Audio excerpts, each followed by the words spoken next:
Before treatment began, you would have discussed with your physician if you wanted to utilize pre-implantation genetic testing on your embryos.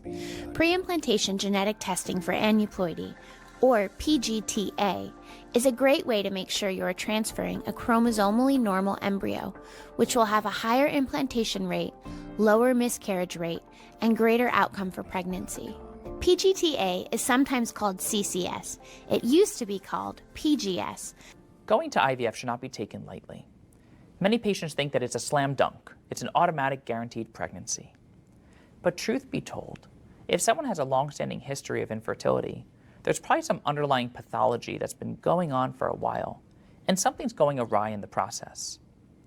Sometimes we learn that despite having very good numbers, meaning egg count on ultrasound, anti-Mullerian hormone on blood work, or a young age, or normal semen parameters, that by the time that these eggs and sperm make it to the laboratory, there's some intrinsic egg dysfunction or sperm dysfunction.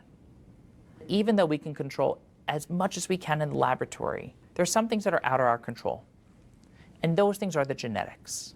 In plain English, the most beautiful embryo can be chromosomally abnormal. And if that embryo is abnormal, that can lead to a child with disabilities, things like Down syndrome, for example, that's the common one that people know about, or it can lead to a terrible miscarriage.